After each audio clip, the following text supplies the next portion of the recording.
All right, all right, all right. How y'all doing? Not feeling all that great today, but I decided to get on here for a little bit and have a discussion with Sergeant Friday, who I'm about to bring to the stage. We're gonna just have some general discussion about a lot of different things. I mean, nothing really that important, but just kind of shoot the breeze. How you doing, Sarge? I'm doing very well. How are you doing? Oh, I'm a little under the weather, but I'm trying to keep it going, man. Well, you probably got allergies or something, right? Yeah, allergies. My allergies are killing me, man. I hope it's not a sinus infection or anything, man. Those things are nothing to mess with, you know. No, So no. I wanted to bring you on to, so you could talk a little bit about your last two videos that you put out. The message to Steve Gonsalves and the message to Sebastian Rogers. What made you have the mindset to go in that direction a little bit? Well, I think that there's messages that are the messages that aren't being delivered. Things that I think are fair game to share with people that are affected by the issues that we discuss. I Mm-hmm. I, I think that it's only appropriate to share a perspective that can be verified or share like I did with Sebastian, that the great harm that's coming to the parents, regardless of his issue with his parents, but to just recognize that the great heartbreak and stress and duress they're under, and it would be appropriate for him to just let them know he's okay and not have to give himself up and not to be chased down, but to just at least make that effort and give his parents a bit of relief, because no matter Right. whether he comes home or not, obviously that would be ideal. But knowing your kid is okay and he's not grabbed by some nefarious person or people would be a relief to the parents at the very least. On that, Exactly, exactly. Because, like you said in that video, you said, reach out. Let the parents know that you're at least okay. You don't have to let them know where you're at or, have to come home or whatever. If you feel that where you're at's a better place, but at least let them know that you're safe. And that's some big words right there. I really commend you for making those videos because not just those videos. I mean, you have some great content on your channel as well. Just those two videos, they just stick out above the rest. You know what I mean? yeah. Well, I'm more than just a troll. I mean, I've been a troll since birth, and I could troll anybody, anytime, all the time, every day, all night. And I do that. That's my persona that you catch 99.9% of the time online. But I hope also intermixing that people can see the level of intelligence I bring to the table. I'm not woulda, coulda, shoulda, up, maybe, coulda, maybe, ooh, God, ooh. I don't play those games. I don't tolerate those games. The facts are the facts, and it's okay if you theorize based on the facts, but don't add information to confirm or to push a theory. Someone's saying Brian was he was working with the FBI. Well, show me a fact, and then I'll have that discussion. Otherwise, I don't want to hear your theory. Right. Right?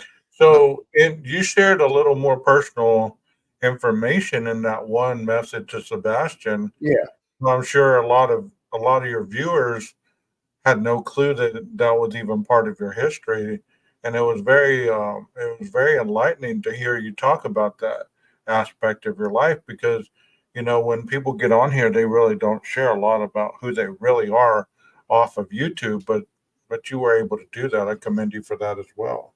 when he trying to relate to somebody that you can relate to, it requires you to show them their ability potentially to relate back, right?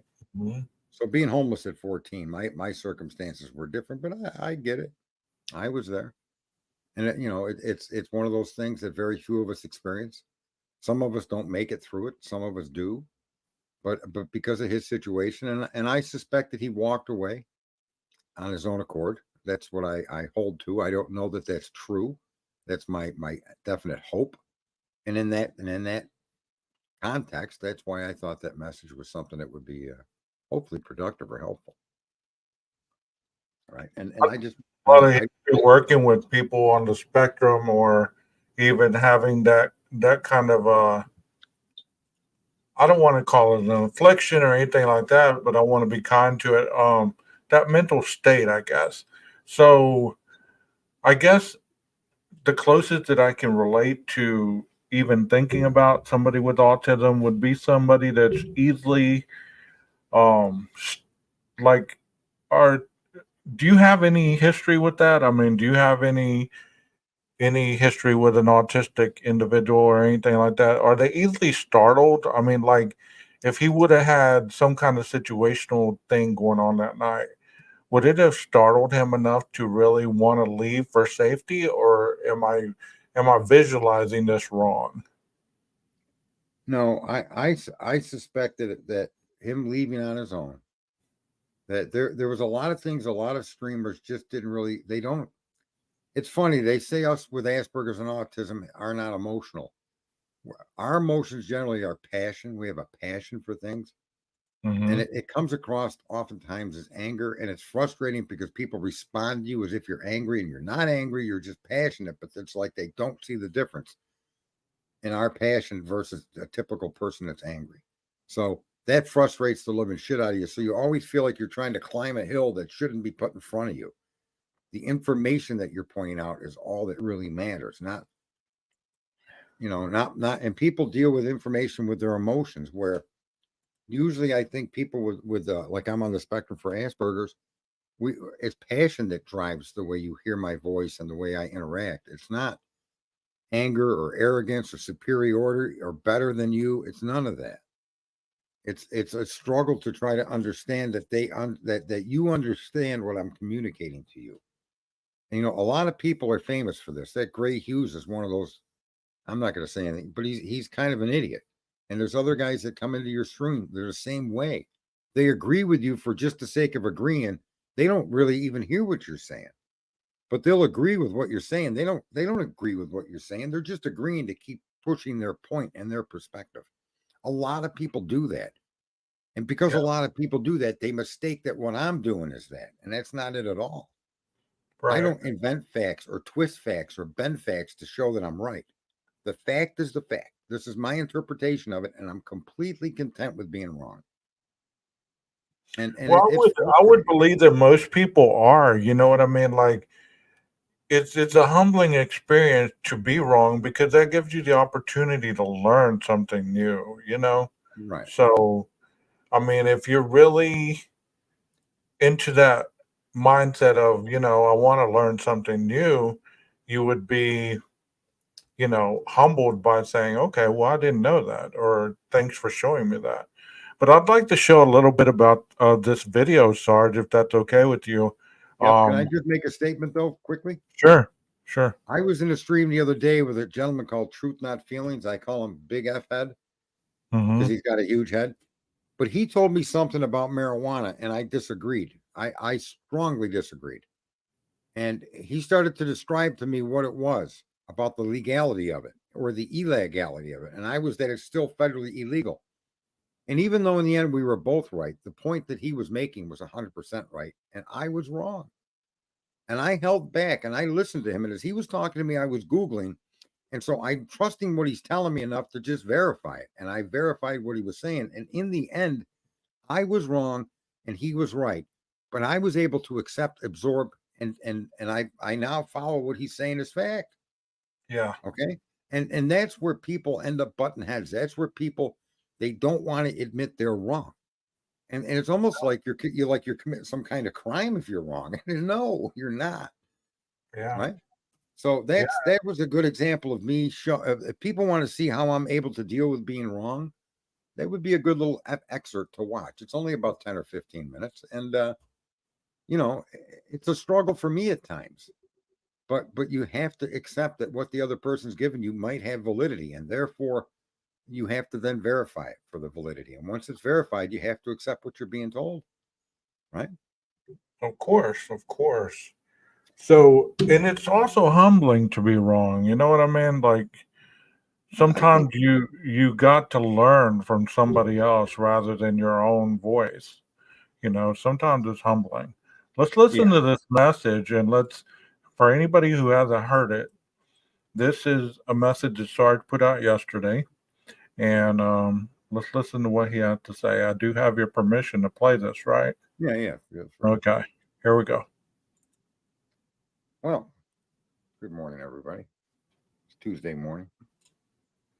The date is June 4th, 2024. And I am Sergeant Friday with the Your Ass Hurts News Network. And I just wanted to put together a little clip, a message to Sebastian Rogers. Sebastian Rogers, for those of you that do not know, is a 15-year-old boy, soon to be a man, who's gone missing in the state of Tennessee. The circumstances under which he went missing are almost mind-numbing. They seem almost improbable and impossible, yet they're real. Between the hours of midnight and 6:30 a.m., he went missing.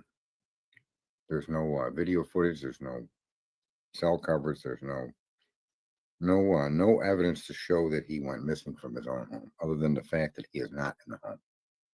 We were told that he had left the home with no shoes and no cell phone, and there's been no trace of Mr.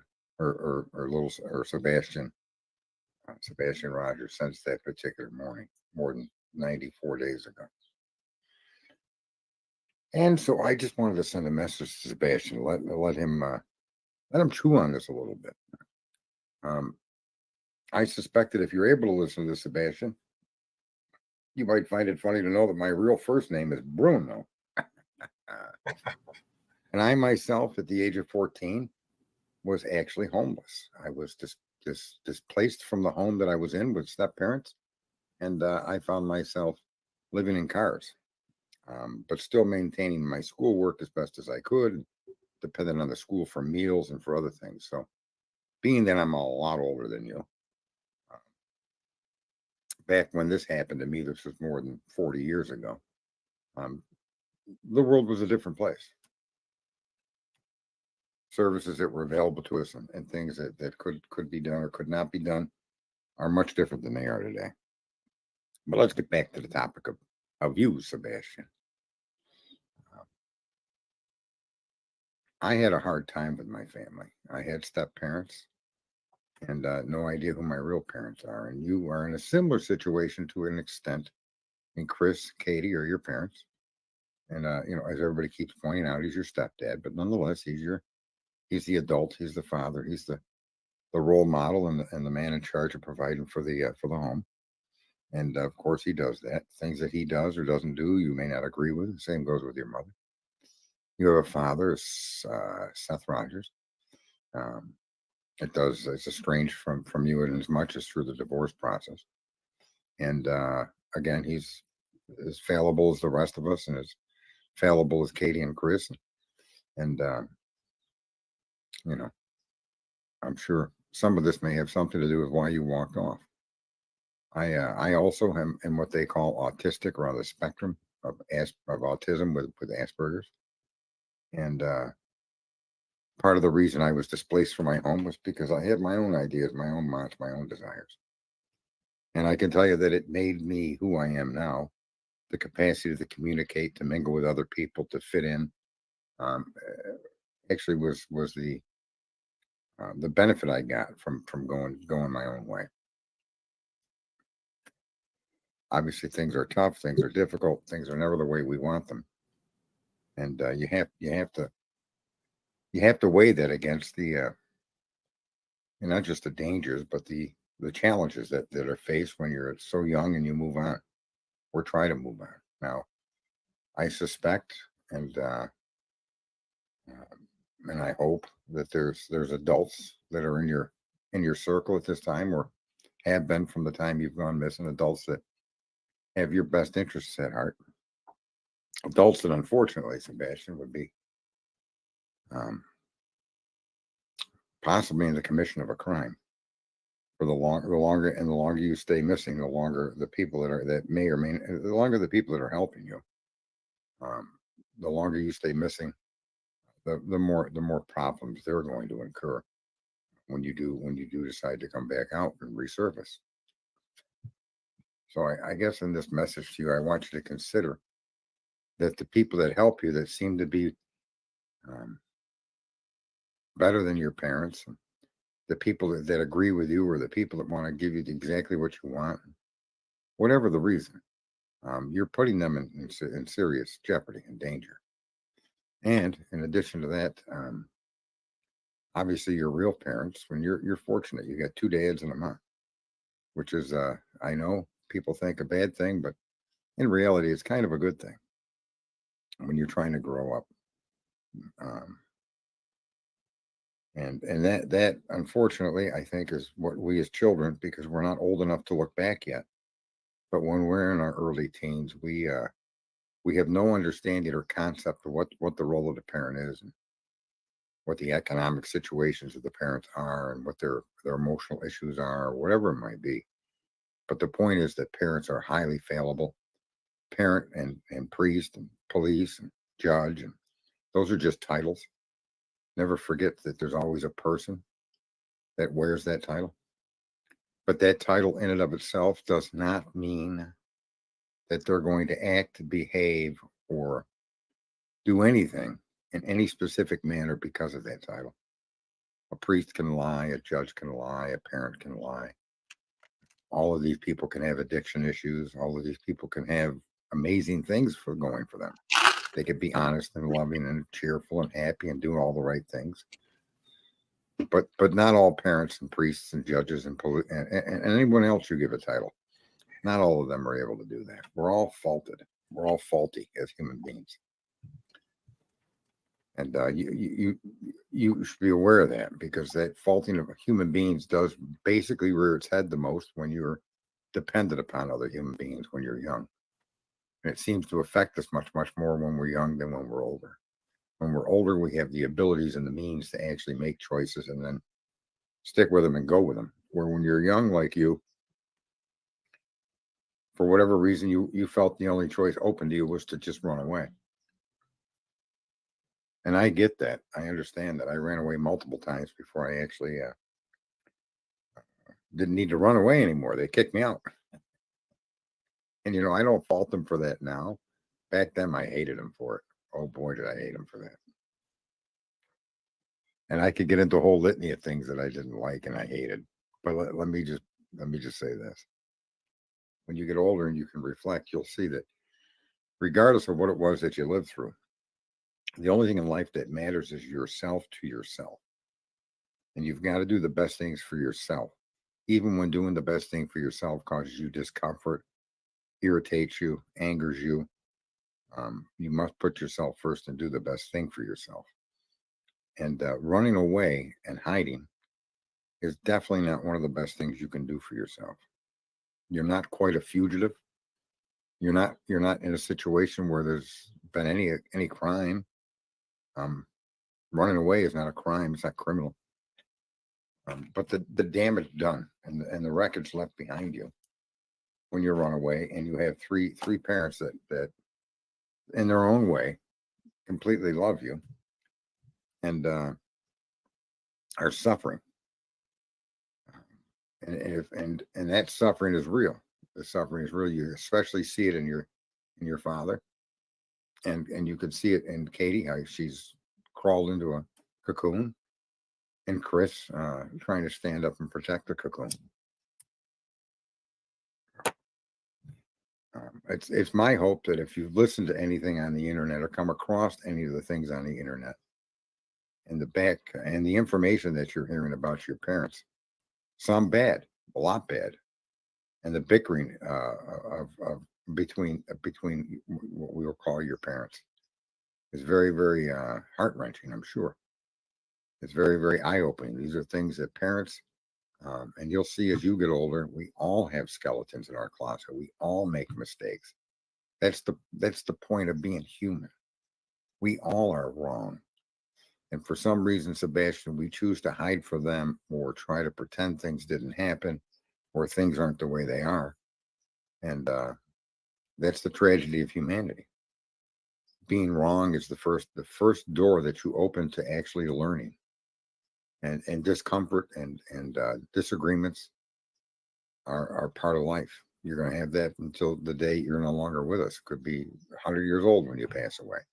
You're going to see that going through life is generally decent, generally easy, but there are many, many moments that you wish you didn't have to experience. And that goes for every single one of us.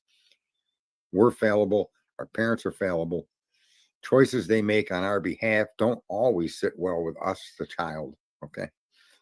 And there can be a lot of tension. And so I can relate to your leaving like that. But I also can relate um, to your family. And then I have a daughter myself that's now 24. And I can relate to your family's heartache and their despair and their desperation to know that you're okay. And I didn't make this video to tell you to go home. I didn't make this video to tell you anything at all, other than to just let you know you're not the first 15-year-old to be in the position you're in, and you won't be the last. But what I think would be a recommendation, a recommendation I would like to share with you. Unlike your parents, my step parents didn't care what happened to me or where I went. They never looked in. They never even looked for me. They just let me go about whatever way I was going to go about. And, that's just even sharing that is a bit heart wrenching. But let me just point out, unlike me, your parents do care. And I think that their level of concern, their level of love and care for you does deserve some kind of acknowledgement that you're okay.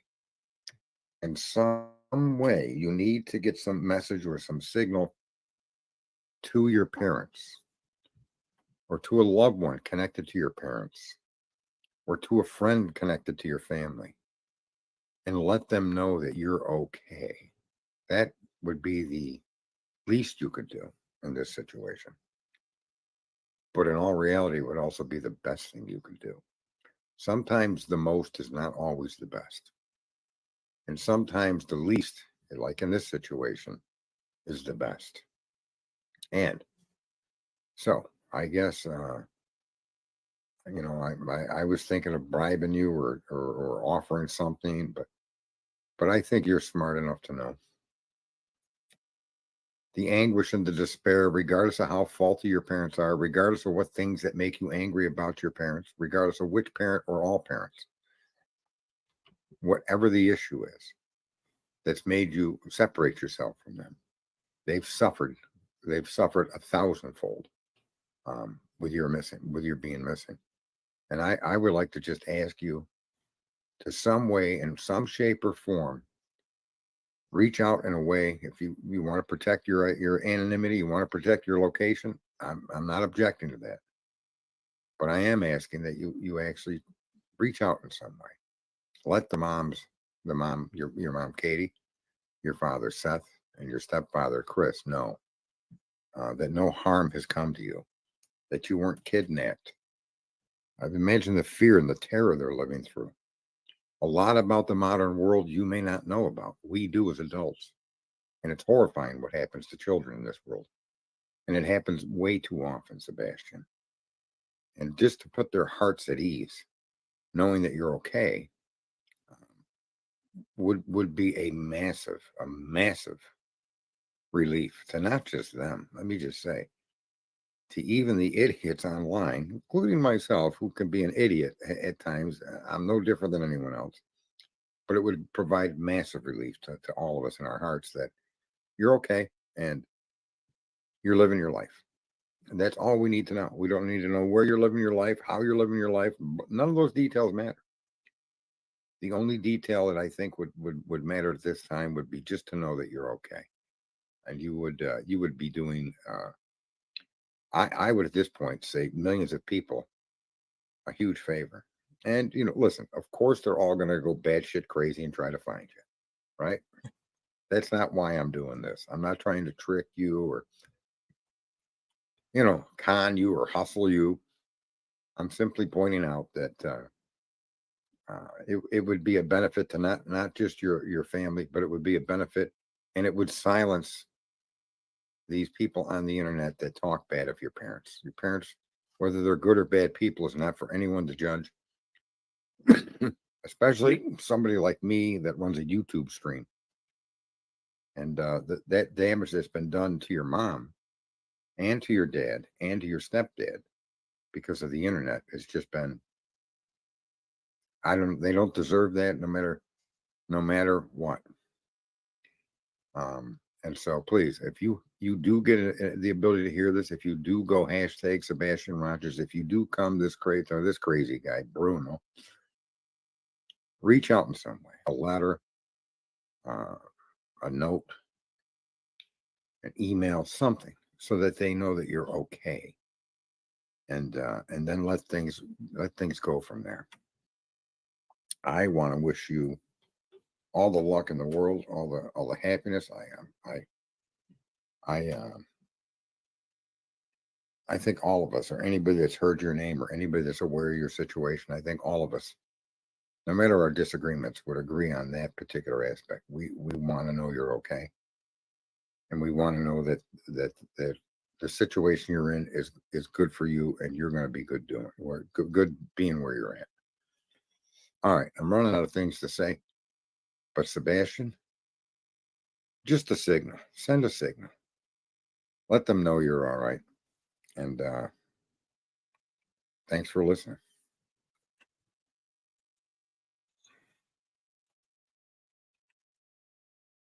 Man, you said a lot of things there, Sarge. Said a lot of things.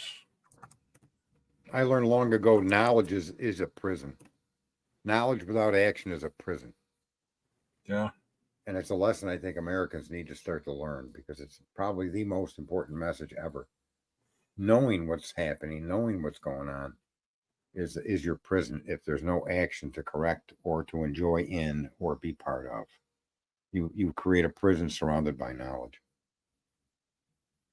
I hope the true crime community learns from these cases and some of the cases in the past where they actually understand that you don't have to pick sides in order to be compassionate about caring. You don't have to pick sides or destroy one side or the other in order to show your compassion, your passion for caring about the case. Nobody is saying it's not okay to be.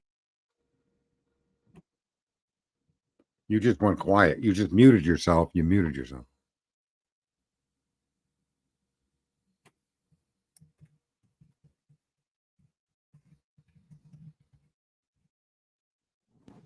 Yeah, I'm having mic issues. I don't know what's going on with my mic. Can you hear me now? Yeah, don't touch the mic. A lot of these mics have a soft touch to mute them with. Yeah, like I was saying, it's never okay to attack the parents. Yeah.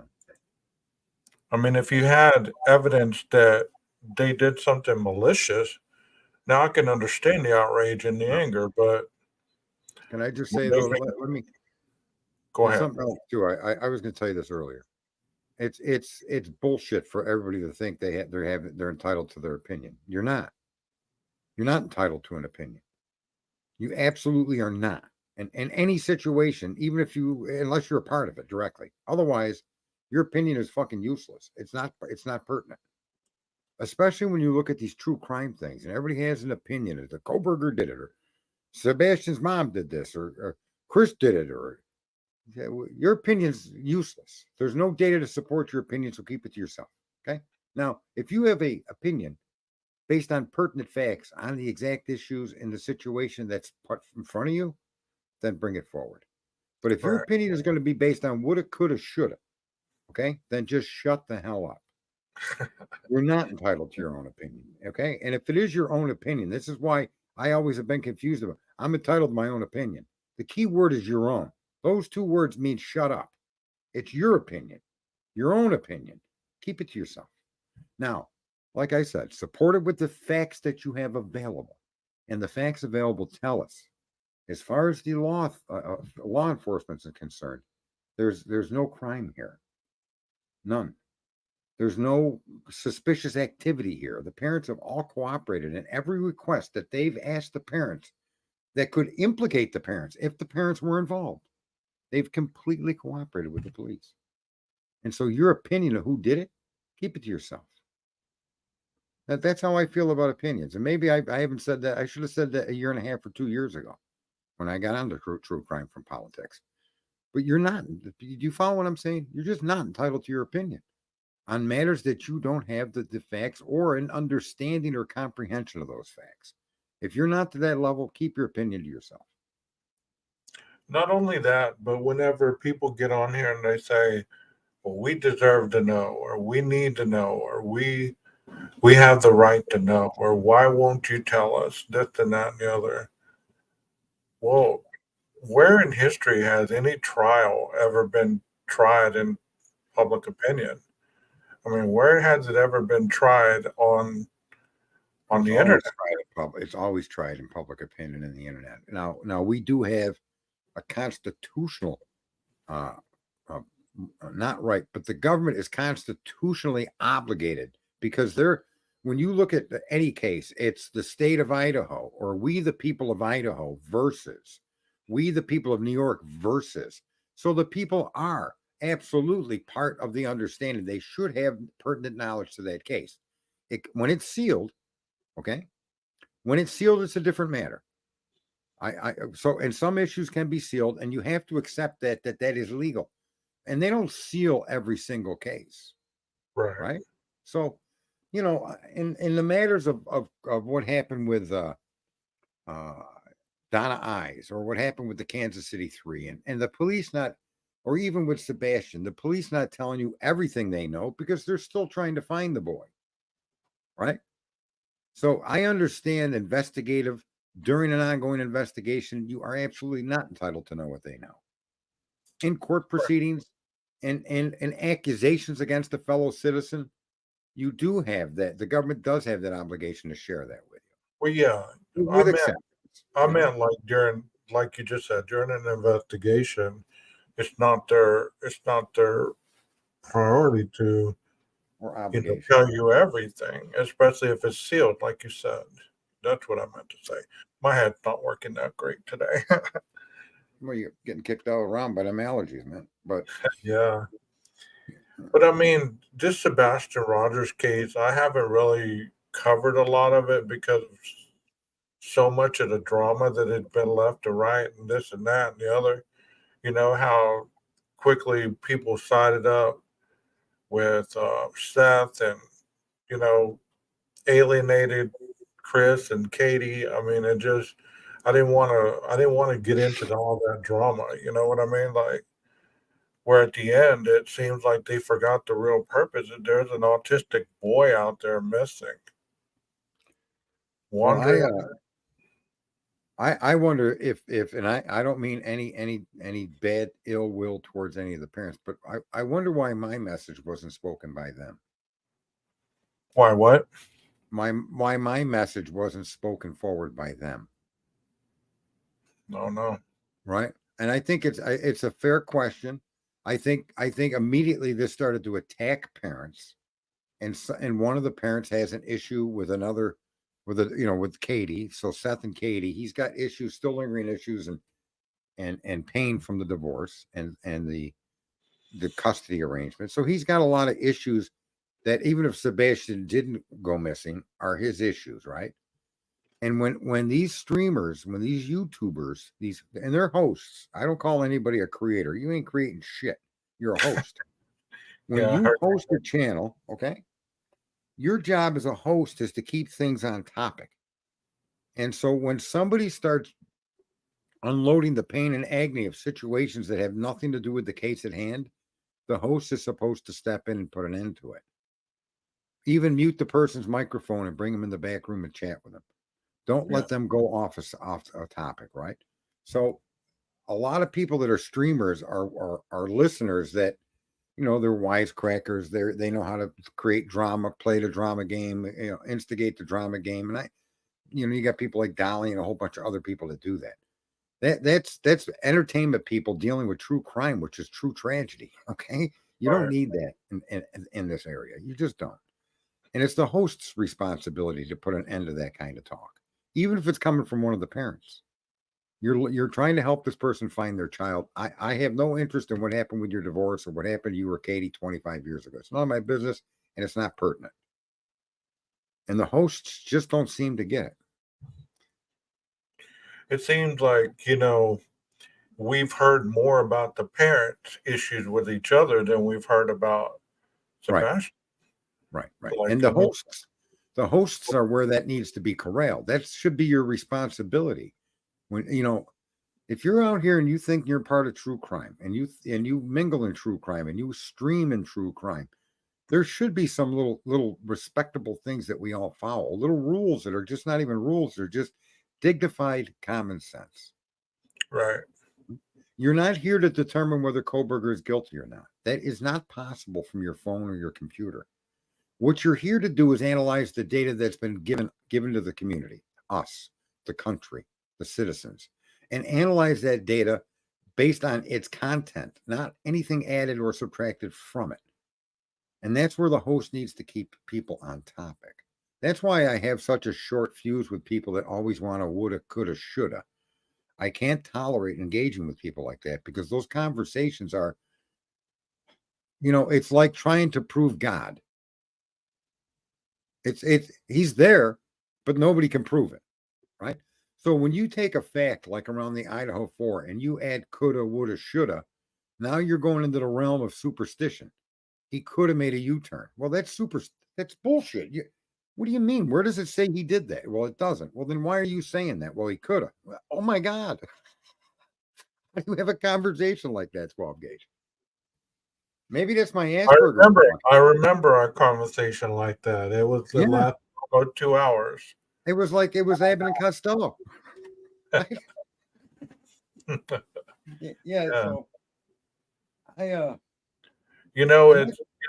It's sad as well, since we're talking about this Sebastian case. It's sad that it's gone on so long and there's been no substantial clues that give any kind of direction no, that we know of, one way or the other, regarding this juvenile.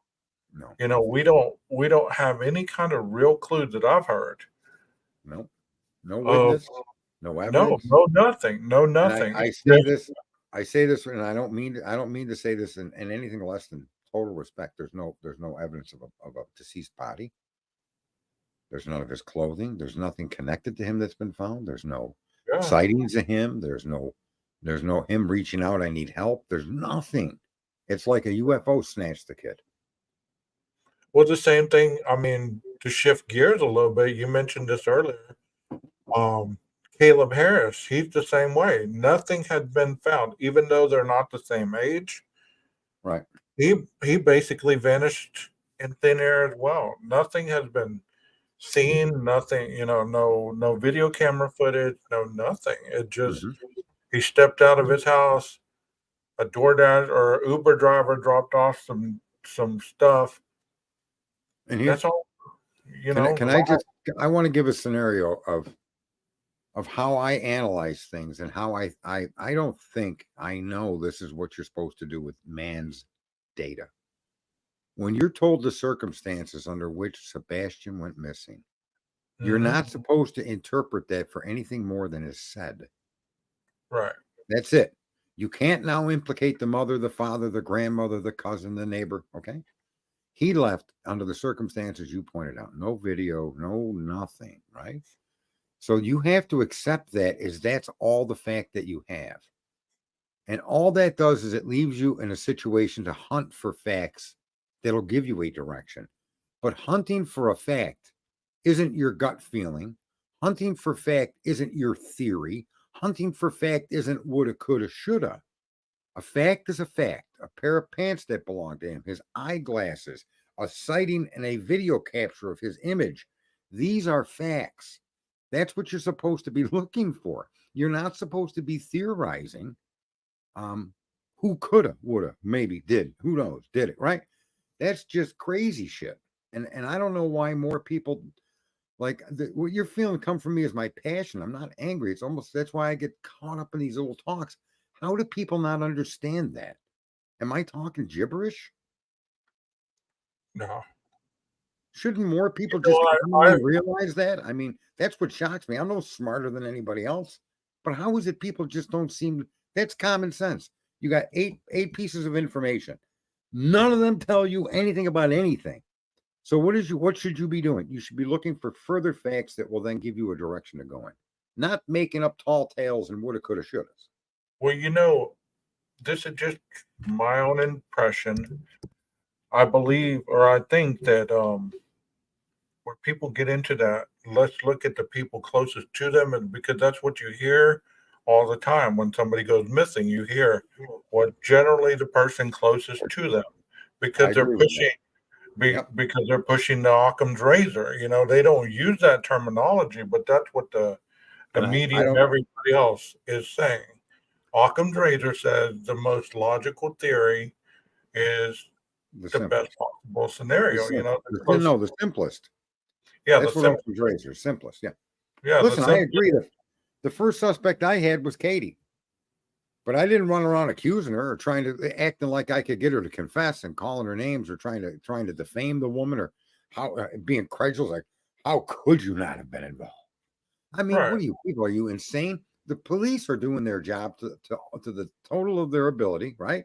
And when they come forward and tell you that there's no evidence of any foul play at all by any of the parents, now you need to move the hell on. No, And I believe they stuck with the parents because, and I'm not defending anybody's actions, okay? I believe that they stuck with the parents because that's the dead end. There is no other avenue. There's nothing else. You're gonna attack the squirrel that was in the tree that saw him walk by the tree. I mean, what are you gonna do? You have, and I'm not defending them, but they should at least at one point understand the grieving of a parent missing their child.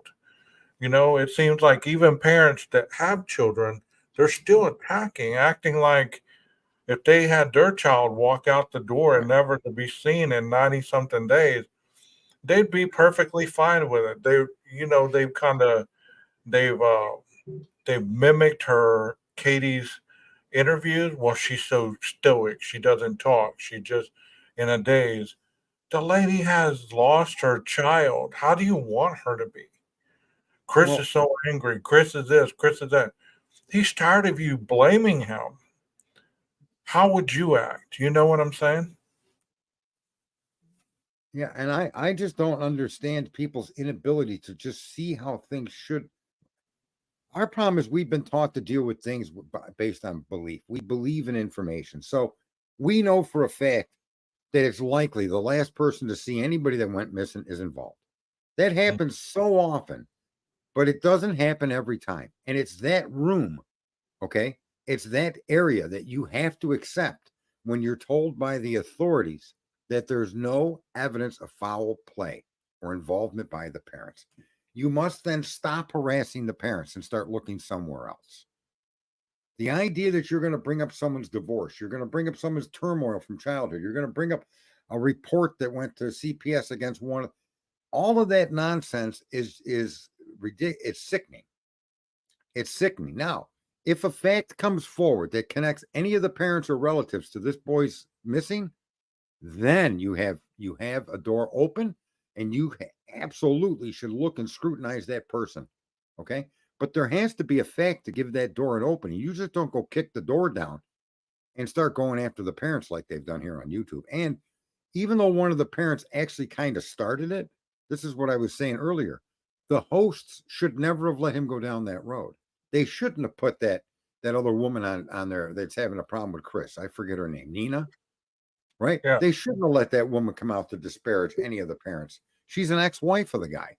They're in the contentious custody argument, right? The host should never have allowed that to be presented to the public.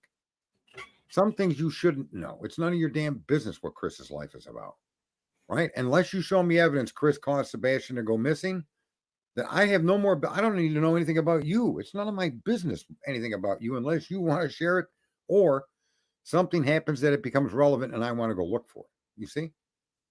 And that's a simple way to deal with knowledge. And people got to constantly cause drama and excess and chaos, and it's exhausting.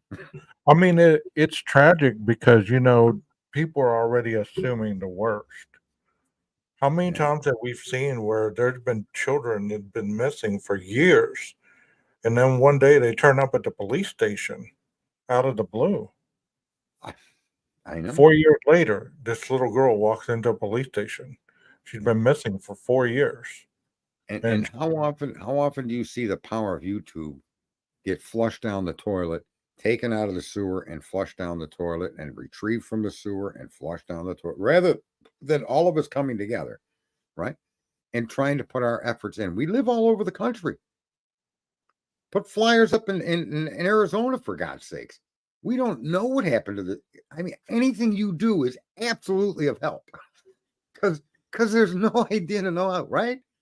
A guy in Australia can put a flyer up in a store there. He's really helping because we don't know, right, right? So instead of us getting on and becoming a respected community that law enforcement and parents and fellow citizens can rely on for accurate factual information, and for us as a group acting in unison to help somebody, right? Doesn't cost us nothing. You're still pushing the same keys and you're on the same keyboard, you're on the same phone, but doing the right thing. It's not that hard to do. And instead, what is YouTube? It's a joke. Everybody out here thinks they're better than the mainstream media. It's worse out here than the mainstream media. At least the mainstream media gets scripted stuff from a government that's thought about before it's put out on TV, right, right? right. I mean, you don't. Can you imagine hearing some of the stuff that's said on YouTube on the mainstream media? Well, God, they do that America. about Donald Trump, in all fairness. Yeah, They, I they mean, do they do drop to those lows, even towards Hillary Clinton or Barack Obama. They do it too. They're not innocent, but well, but of course, here you're not confined by government or media, and you and I can decide to do something helpful. Like I made that video, right? And you could put up a flyer. You could bring up his and what I'm just saying.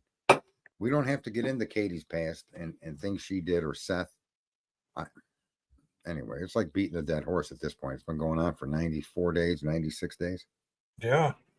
I mean, I don't really see a lot of coverage on there. The only people that I really see still looking or still talking about it, there's a channel called Terry Lynn or something like that. I don't know who that is, but I see Well, her.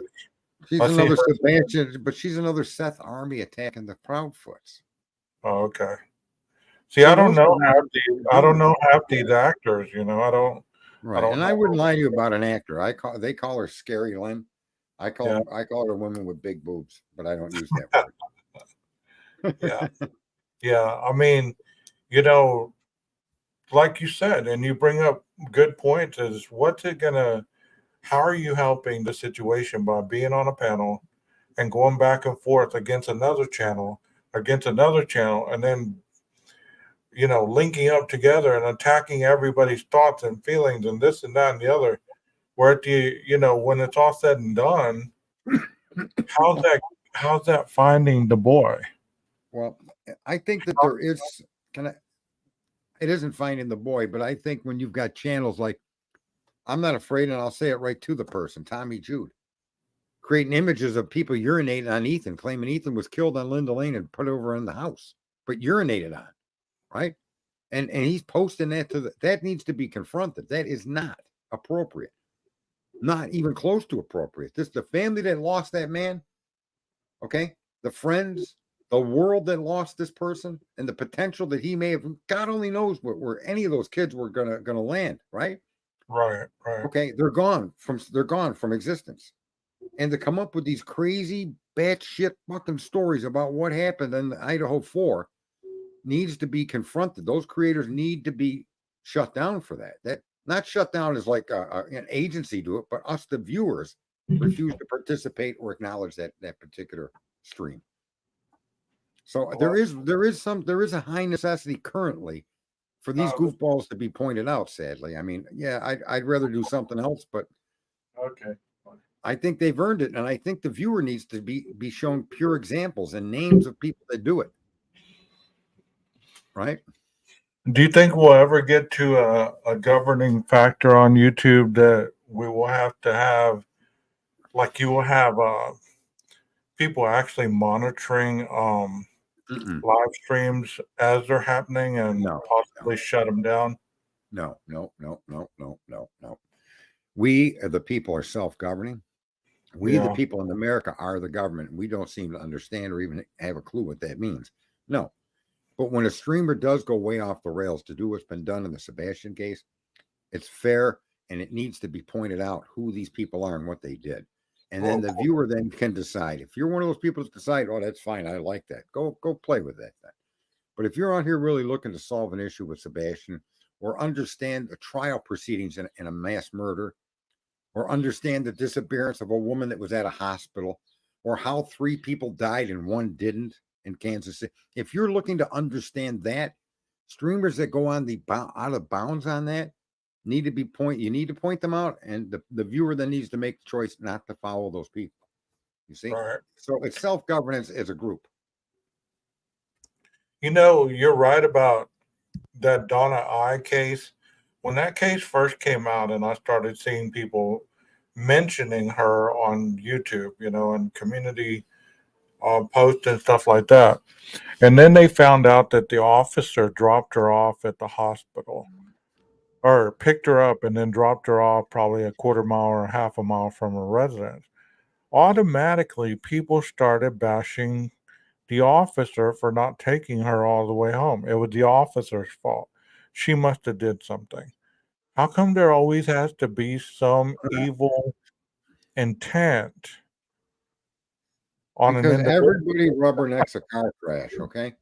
And these people they call themselves creators, they create these ideas and suggestions and chaos and bullshit because they know people like to rubberneck, and so they put a title in Yeah, hospital prematurely released Donna Ice. No, no, they didn't. No, no, you knew right off the bat that she was on the phone at 7:30 with her son, and she was yeah, discharged at 5:30. Okay, so she had been discharged for 2 full hours, and she had a conversation with her son. How come we're not asking her son to go over that conversation in detail with us? That's where the question should have went. I know he lost his mother, but you're the last person to have contact with her. I'm not accusing you of anything, but in that phone call where you people would rather accuse the hospital than try to find more pertinent facts, right? We knew she was a drug addict. We knew a police officer dropped her off. And then everybody accused the police officer of malfeasance because of where she dropped her off, right? right, and right. and everybody was the criminal. And in the end, it ended up being Donna Imes looks to have overdosed on drugs or got got a hit of fentanyl and it killed her. Right? That's what it looks like. She died in a very similar fashion, just so you know, to the Kansas City Three. Yeah, She was found exactly. outside in the cold. So were the Hmm. Kansas City Three. Right? Yeah, So in both of those cases, the victims, the ultimate people that lost their lives, victimized themselves by their choices. Right? yeah. And yet nobody wanted to even, and if you're victim shaming, you're this, you're that, you're the bad guy. No, because in the end, guess what we found out? The choices those four people made were the exact reasons those four people lost their lives. Had nothing to do with anybody outside of their own thought process. Right? And yeah, and that's what I've noticed, like you said earlier, there's some people that don't care what you're really presenting. They really want to just agree with you and then push their own narrative on another panel. You know what I mean? It's like, why are you even agreeing with me if you know that you don't agree with what I really said? And that's why I choose to put content out that's researchable where it can't really be scrutinized other than your own belief process. I mean, Right. because it's not coming from me, it's coming from a video, it's coming from a documented piece of literature, or it's a reading of some sort, or if it's a theory of somebody else practicing this theory out and making it logic. And that's what I decided to do, because it gets old when people start questioning you over and over and over about your beliefs. It's like, okay, it's almost like it's not okay to believe what you want to believe or to think what you want to think because they don't believe it or they don't think the same way. Well, that's what makes us unique as people. correct? Well, I mean, if you don't think like I think, we still can get along at the end of the day, right? yeah, but let me just say let me just say that there should be a common ground on what's to be thought about. Okay. So if we're going to engage in a discussion on nuclear energy, okay, I Right. don't want to talk about banana trees. Well, yeah, Okay. that's common So sense right there. and if you're going to talk about other like I'd like to have this conversation with Elon Musk. He claims a small corner of Indiana or Idaho, a small corner of that state covered in solar panels would power America. Now, I got a question for him. At night, I want to talk about that. You're talking solar panels that you could take 200 square miles of solar panels and power the continental United States. Okay, what do you do at night, Mr. Musk? There's no sun out now. Now what? Do we just all like at 5:30 just shut our lives off and what do we do? Oh, start lighting torches? What about big manufacturing plants, Mr. Musk? What about these companies that melt steel and aluminum and they create massive production facilities? They can only work when the sun's out. What if the cloud covers the sun during the day, Mr. Musk? Are some of us going to have to sacrifice the electricity we're getting from them solar panels? So my question is, here's my point is, he's made a statement that he stands by, and nobody's questioning him. But listen, I'm not against solar panels. I think that they have their place. I think they should be part of the American energy system. I Of totally course. do. But I've got questions, okay? And so as long as the topic stays on topic and the questions aren't crazy questions, right? Right. Then I think isn't it not fair to ask Musk, what do we do at night? Okay. If he says we store it in batteries, would it then not be fair to say, well, there's 40 million slaves that are mining cobalt? So our energy system is going to be dependent upon slavery. Why don't we all have our own slaves in current day America? Why is it okay for corporations to do business with countries that promote and actually give you slavery? Why is it okay for your company to buy from people that are enslaved to produce that product, Mr. Musk? I can't use a slave, and I don't want to use a slave. I've learned through history that that's just an immoral, creepy thing to do to a human being. But Right. you're Right. telling me ExxonMobil can, or Tesla can, or Apple can, or Motorola can? Why are they allowed to interact with people that use Right. slaves? Yeah. Yeah. So what I'm saying is, as long as the topic stays, my questions are unusual and they might be shocking. But when you tell me you can use solar panels to charge batteries, there's a lot of questions that go to that. It's not that simple, Well, of course, of course. right? But if you keep it simple, that works for the simple-minded consumer. You get what I'm saying? It's like if you have been told don't question anything, just take it as face value. If it sounds correct, Right. go with it. Well, there's so many people, you know this and I know this, that are not going to question anything, especially if somebody gives them a business pitch that makes sense to them. Like, okay, we're gonna install a solar panel in your yard, and it's gonna power all your utilities and everything else, and we'll even give you a little cash back at the end of the year. But you're paying for this, so you're really not receiving the cash back. Well, You no, know, you're paying for the you're panels. But paying. So, um, but can I people give you don't another think. example? Here's another example what people always do. This Yeah, is the most common cause of discourse and animosity. If somebody has a belief that they know the truth, they believe they know the truth, and they'll always weave the conversation back to unverifiable fact, yeah, right? And they'll try to use their unverifiable fact to support their position that they know the truth and you don't. And all along this discussion, no matter how many facts that you show them contradicts what they're trying to share, they will not accept those at face value without adding a coulda, woulda, shoulda. And when people deviate from the only available information that you have and they create their own, those people must always be right. That's the nature of what most people do with data. I think people assume I do that, and that's fair to assume that. However, I don't need to be right. I just need to be accurate. yeah. I mean, I don't understand why Bill Gates or Elon Musk or even Zuckerberg or any of the other billionaires have any kind of say into what the world needs or wants. You know what I mean? Like I just because they have the money, they should have the dictatorship on what's right for us and what's wrong, what we need. And we've living under that system for thousands of years. That's the other misconception of things that people don't have the capacity to connect. We've lived under that system for thousands of years. The whole purpose of this country was to break that chain. And we've Yeah, fallen prey to that system ourselves here.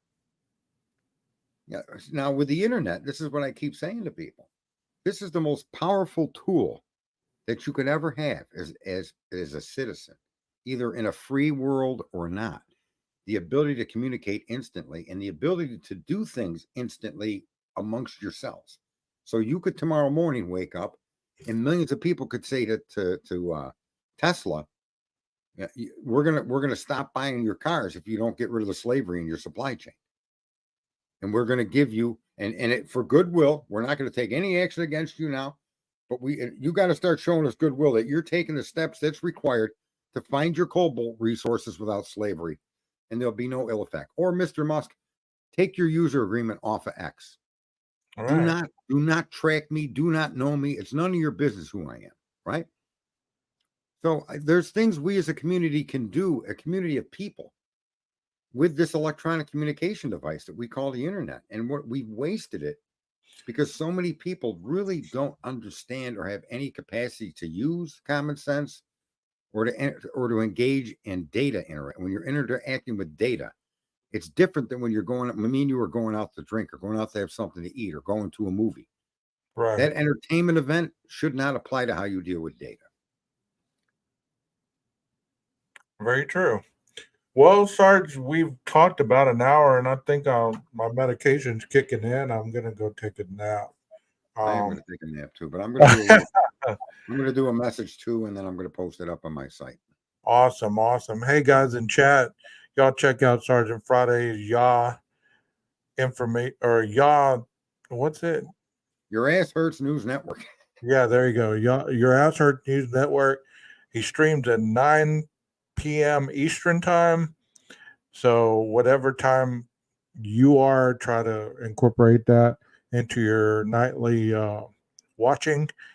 I will be live tonight at 7:30 Central with a gang specialist and Carla. So if you're on this side of the street, stop on in and check it out. It should be an interesting show. I'm battling these allergies and congestion and everything like that, so I'm trying to just make it through. But Sarge, thank you so much for being here again, buddy. No, it was awesome. I love talking to you. You're a good man, 12 gauge. All right, have a We'll good talk to one, you later. man. Bye bye. And the rest of you, have a great day. Y'all be sure to tune in, hit the like button if you enjoyed what we did, what we spoke on, and hopefully we'll see you tonight. Y'all have a good day. Maestro, cue the music.